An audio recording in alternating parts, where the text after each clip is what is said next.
Yo, what's going on, guys? Today I'm going to be going over some of my favorite plays for the NBA slate for Wednesday, October 30th. We're going to cover Draftkings and Yahoo.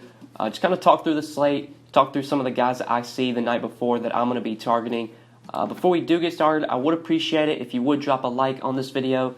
And as always, feel free to leave any comments down below. If you have comments regarding this slate, feel free to comment that down below. If you have questions or just any feedback you want to give, you can leave that down in the comments section as well. And if you are new to the channel, make sure you click that subscribe button. I will be uploading these NBA videos daily for the rest of the season, along with NFL videos as well. So you're going to want to make sure you're subscribed.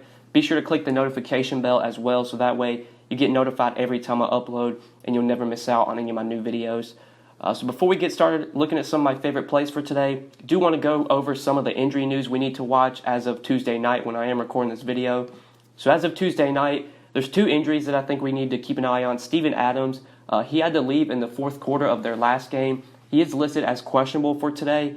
If he is out, I think Nerlens Noel would be one of the best value plays on the slate. He's only $3,300 on DraftKings. He's minimum salary on Yahoo.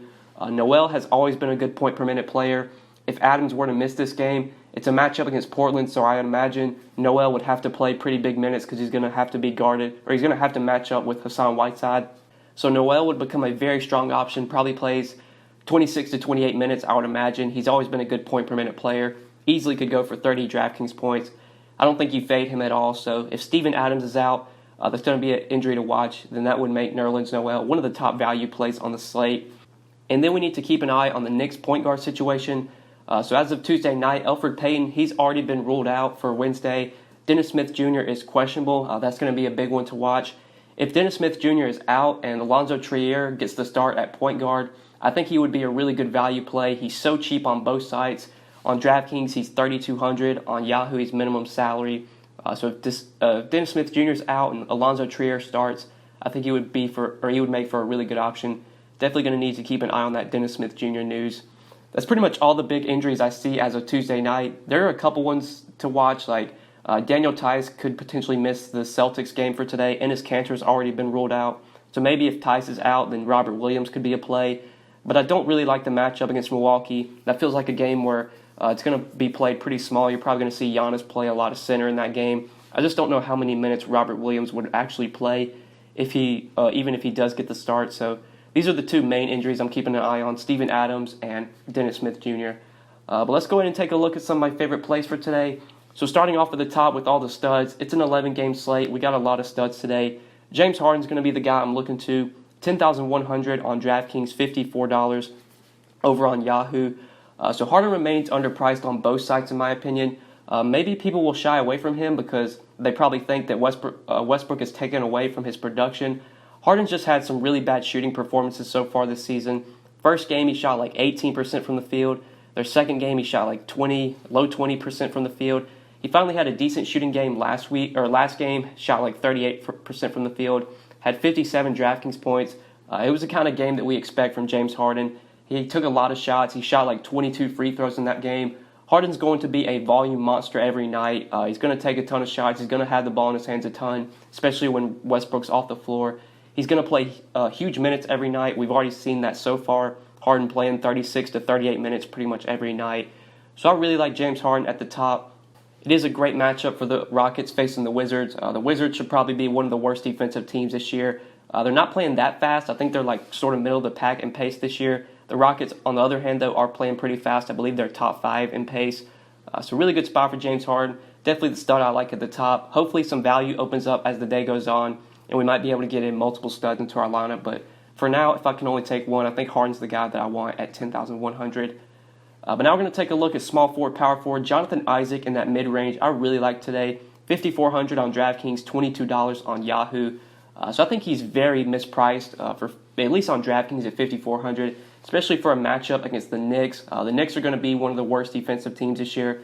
They're just going to be a bad basketball team in general. Isaac finally did have a big game in his last game versus Toronto. I do expect another solid performance here against the Knicks. I mean, just such a good matchup. I am very high on Isaac rest of season. I think he's going to have a great season. I think he's going to have a breakout season with the Magic. He's a great defender. He can block shots. He's a pretty good scorer as well when he gets the chance to score. We saw it last game. He took like 17 shots. He had like his most points, 24 points. He had like 7 rebounds as well. He can rebound, but mainly shot blocking is what Isaac is really good at. And I think this is a really good matchup for blocks. I mean, going up against Julius Randle. Julius Randle is one of those guys that when he gets the ball in his hands, he likes to drive to the hoop. He likes to go for those layups. So Isaac will have plenty of opportunity for blocks in this game. I really like him at 5,400. I think he gives you legitimate 7 to 8x upside on that price. So Jonathan Isaac, probably more of a GPP play. I don't know if he's going to be like an optimal cash play. I'll have to see how he projects and some of the projections I look at, but I really like him in general at his price tags on both sites. Then we're going to take a look at Kelly Oubre. I think Kelly Oubre is one of the more underpriced players on DraftKings. He's kind of been underpriced every slate. Still only $6,200 on DK, $30 on Yahoo. So like I said, it's another slate, another day where Kelly Oubre is underpriced on DK. He continues to put up 35, 36, 40 DraftKings points every game, and he's still only $6,200. Giving you a floor of 33 DK points so far this season. His worst game was 33 DK points, and I also believe that was a game where he only played like 21 minutes because of foul trouble. At 6,200, getting a guy that projects for low 30s in DK points is just so rare. Rarely do we get players that project for 6x their salary. And I also love this matchup for Oubre. I think it's a matchup where he can thrive. It is a spot against the Warriors, and the Warriors are top 10 in pace so far this season. They are still playing very fast, and they also have been one of the worst defensive teams, which is usually something we don't say, but without Klay Thompson, this defense has really struggled. Taking out Klay Thompson out of that lineup and putting in D'Angelo Russell, that's going to really hurt your defensive unit. So Warriors still are playing fast, but they are very bad defensively this season. It is a great spot for Oubre, pace-up matchup. I like a lot of Suns guys today. We're going to talk about Ricky Rubio later in the video. I think he still is underpriced on DraftKings. I'll definitely be going back to Kelly Oubre, though, at 6,200, especially in tournaments. I think he just gives you so much upside on that price tag. This game in general just has a lot of appeal. I think it's stackable on both sides. Next, we're going to take a look at Malcolm Brogdon, point guard, shooting guard on DraftKings, $7,300, $28 over on Yahoo. I think he's another guy that is still underpriced on DK. The price tag just hasn't caught up to the production yet. He continues to dominate every night with the Pacers. He's been their primary ball handler. He's playing huge minutes every night, contributing in all categories. He does have double-digit assists every game this season so far through 3 games, double-digit assists in every game. Like I said, he's their primary ball handler. With no Oladipo right now, Brogdon's just running this offense, racking up assists. His assist rate is very high. We saw last season when he was with the Bucks. I mean, Malcolm Brogdon was a guy that would put up very solid numbers whenever Giannis was on the floor. Because when Giannis is on the floor, he's going to dominate the usage. He's going to have the ball in his hands the most. But when you're getting a high-usage player like Giannis off the floor, Brogdon can produce. Oladipo's a pretty high-usage player, so getting Oladipo off the floor is great for Brogdon's value. And we've seen it so far this season. In these first 3 games without Oladipo, he's put up, I believe, at least like 43 or 44 DraftKings points in every game. This is kind of another guy that's just too cheap that projects for 5 to 6x value, close to 6x value. So love Malcolm Brogdon here. Love the matchup as well against the Nets. The Nets have been one of the fastest-paced teams in the league so far this season. I expect Brogdon to be the primary defender on Kyrie Irving. They're going to need him out there to guard Kyrie, so that gives Brogdon potential to rack up some defensive stats guarding Kyrie. Maybe Kyrie turns the ball over a couple times. You get some steals from Brogdon and just adds to his upside. So really like Malcolm Brogdon again. I think he's underpriced on both sides and a guy that I'm going to be targeting for sure. But now we're going to take a look at a value play, power forward and center, Shaun Holmes, $4,500 on DraftKings, $13 on Yahoo. So Shaun Holmes was very hot last game. That was one of the reasons he did see 30 minutes. He shot like 70% from the field. He had a 20 and 10 double-double. I think he had like 24 points, 13 rebounds or something like that. It was probably the best game Shaun Holmes has had in his career. Don't quote me on that, but I don't think he's had really any games where he's gone for 20 and 10. So it was a big game from Shaun Holmes, but I still expect him to play well and continue to see close to 30 minutes, if not more. We could honestly see Shaun Holmes start this game with how well he's been playing and with how much Dwayne Dedmon has struggled. I wouldn't be surprised if we see Holmes move into the starting lineup. If he does start, I think he'd probably be one of the top value plays on the slate. Holmes has always been a great point-per-minute player. Even if he doesn't get to 30 minutes, even if he plays like low to mid-20s, he can still return value on this price tag just with how well he produces when he's on the floor. He's one of those guys that's always going to be under the rim, grabbing rebounds. He can score as well. He's just a really good point-per-minute player, great guy to use for fantasy. When he's underpriced and when he projects to see low to mid-20s in minutes, that's when you take advantage of Holmes in DFS, and I think this is definitely one of those days. It's a great matchup as well. I mean, Charlotte so far this season, this team's been getting killed by bigs. We saw Karl-Anthony Towns go absolutely nuts against Charlotte. I know there's some other centers that have had pretty big games against Charlotte so far this season. So I really like Shaun Holmes. I think he's a really good value. If he does wind up starting, make sure you're keeping an eye on the starting lineups. If Holmes winds up starting, he become probably one of the top value plays. But regardless, even coming off the bench, I still expect him to see pretty solid minutes. Definitely need to keep an eye on the Harry Giles news. I don't know how much Harry Giles is going to play if he is active, but if Harry Giles does wind up playing today, I think that would hurt Holmes a little bit, but with how well Holmes has played, I still expect him to see a solid amount of minutes either way. But now we're going to take a look at RJ Barrett, point guard, shooting guard on DraftKings, 6,500. Over on Yahoo, he is $29. So right now, RJ Barrett's pretty much getting all the usage he can handle. Could be looking at even more usage with this Knicks team, especially because of how thin they are at guard right now. Elfrid Payton, like I said at the beginning of the video, has already been ruled out, and Dennis Smith Jr. is questionable as well. I think if Dennis Smith Jr. is out, it would not be surprising to see Alonzo Trier get the start, but with how Fizdale uses his rotations, it wouldn't be surprising if he decides to start RJ Barrett at point guard. That obviously would help him a ton with potential assists. I mean, starting at point guard, having the ball in his hands more is going to help with him potentially getting more assists and just adds to his upside. So keep an eye on that Knicks starting lineup. I like Barrett regardless, but if he winds up starting at point guard, I think he would become an even better play. And right now, I know he's towards the top of the league in terms of minutes played. I believe Justice Winslow's at the top, but RJ Barrett is playing 36 to 40 minutes every night. One of the things I don't like about taking Knicks guys one of the things I don't like about taking players from the Knicks is their rotation. I mean, their rotation is just so hard to predict. David Fizdale, you never know what he's going to do on a given night, but it seems like RJ Barrett's role is pretty secure in this offense. He's going to be a guy that's going to play huge minutes every night, it seems. So really like RJ Barrett. Definitely keep an eye on that Knicks starting lineup, though. If he starts at point guard, I think he's an even better play. And like I said at the beginning of the video, if Alonzo Trier gets the start, then he could be a really good value where he's cheap on both sides. But now we're going to take a look at Ricky Rubio, point guard on DraftKings, $6,200, $23 on Yahoo. So very similar to Kelly Oubre, I think Ricky Rubio is underpriced as well, although he is underpriced on both sides.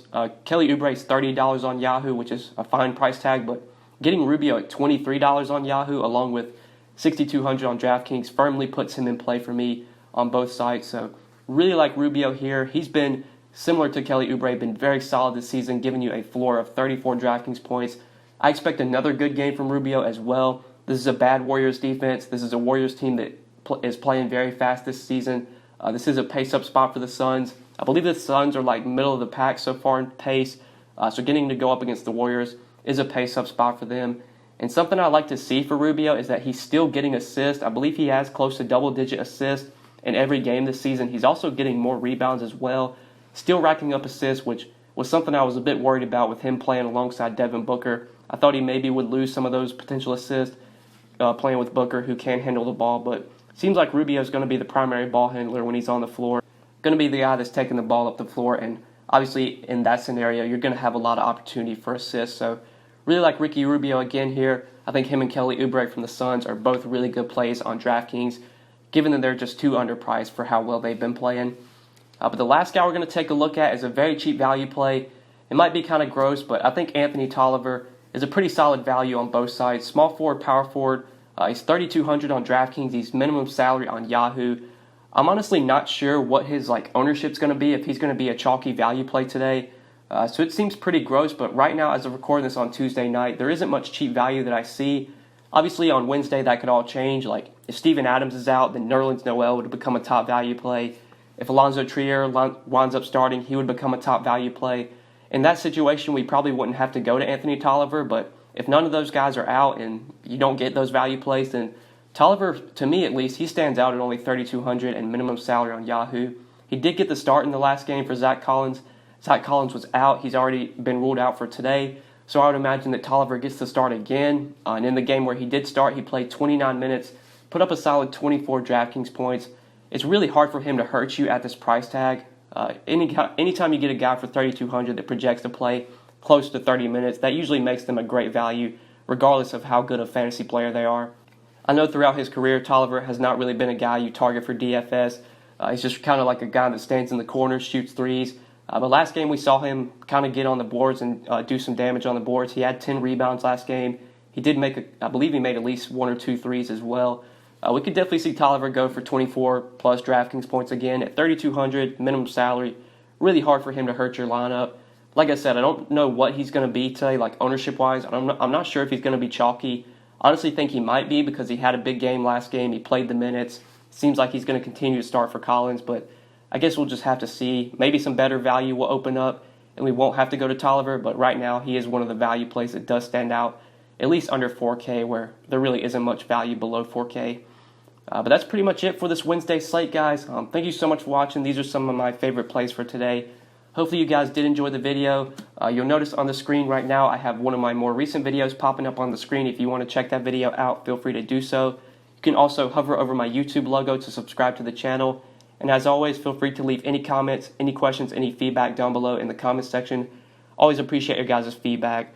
But good luck tonight, guys. Thanks for watching the video, and we will see you in the next one. Peace.